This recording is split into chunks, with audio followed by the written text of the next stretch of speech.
bitim réew te loolu ñun gisuñu ci suñu bopp. lu tax gis ñu suñu bopp ñun waa Louga moo tax ma ne tey bis bi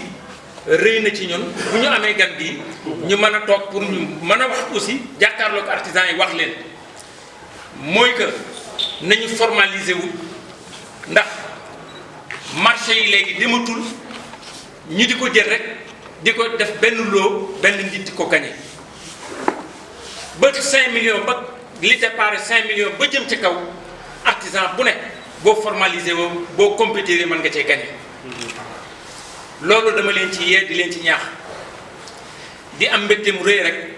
parce que nag wax dëgg yàlla booy wuti dara ñu ñëw indi ko ci say tànk tegal la ko nanu góorgóorlu ba formalisé wu état bi en tout cas deselatuñu dara ndax lépp loo xam ne si nee nañu day jóge bitim réew bëggatuñ ko fee gis dañu bëgg li nga xam ne moom la suñu artisan di defar ñu bañ ko wuteeti feneen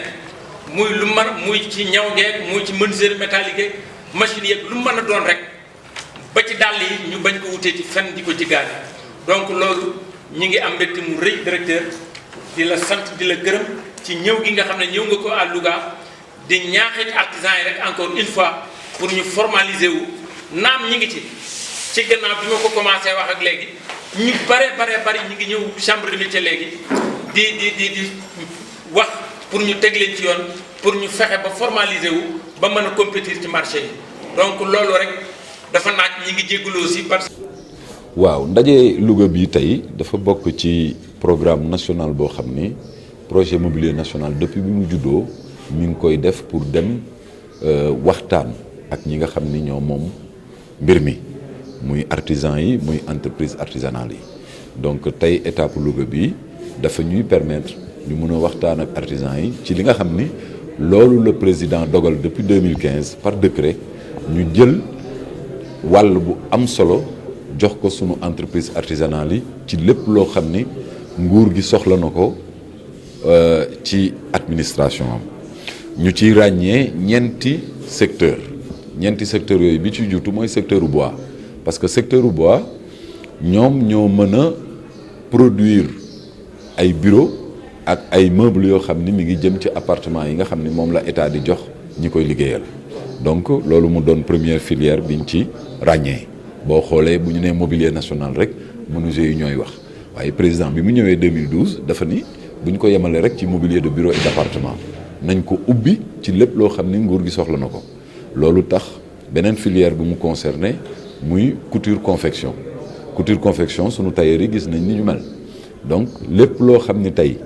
état bi mi ngi koy commandé ci tenue militaire ak tenue civile daanaka Sénégal lañ koy defaree 15% lañ doon wax mais ñoom ñi ngi ci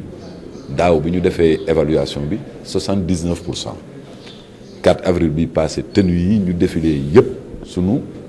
Sénégal gii lañ ko ñawee bu weesoo tenue de combat yu spécial yi nga xam ni eggaguñu ci technologie boobu ñetteelu filière bi mooy cordonnerie boo xoolee takk der yi d'ailleurs noonu sax lañ leen di woowee dinañuy soxla ay étui yi ñu def seen arme di soxla ay ceinturon di soxla ay bottes militaires loolu aussi ministère bi accompagné na ci ay cordonniers ba tey ñi ngi gagné ci marché yu takku ci loolu bi ci mujj rek mooy bi général bi di dem keroog retraite promotion bi nga xam ni moom la doon jox seen diplôme gendarmerie ñun la woo ñu boole leen ak ay artisans yu defar presque 3000 étuis donc loolu aussi day firndeel li nga xam ni moom la président bëggoon ci sunu artisans yi ñeenteelu filière bi ci topp mooy li ñuy woowee construction métallique boo xoolee matériel bi nga xam ni moom la baykat bi di yor yëpp li ci ëpp sunu artisans yi ñoo koy defar am na ci egg nañ foo xam ne tey sax dañuy defar ba pare doog a jëndi moteur ñëw teg ko ci pour mu motoriser donc vraiment xarañ nañ ci loolu bu ñu paree it li nga xam ni moom la ñu transformé dugub bi mboq bi ak yeneen yi yëpp sorgho yeeg yëpp loolu sunu artisans yi ñoo koy liggéey donc loolu daal moo tënk territoire ak périmètre projet bi ñu ci liggéey di ci ànd aussi ak ñi nga xam ne ñooñ lañ ci war a àndal au niveau territorial gis ngeen gouverneur tey moo ko tijji président chambre des métiers xaaliwaar mi ngi ni taxaw sama wet pour que li nga xam ne ñun ñi ngi Dakar nekk ci kaw mën a ñëw ci gox-goxaan yi faw ñu ànd ci ak suñuy autorité locale ak ñi nga xam ni ñoom la état bi teg noonu. waaw loolu la ñuy wax li ñu tënk ñun ci politique gu ñeenti F yi parce que dañ ne ñeenti F yooyu vraiment bu ñu bëggee suqali artisanat ñeenti F yooyu la ñuy faj F bi ci njëkk mooy formalisation ndax état xamul informel donc boo bëggee gagné ci li marché état li état wax ci marché am faw nga déclarer sa activité organiser wu comme ni entreprise de organiser wu parce que moom lay laaj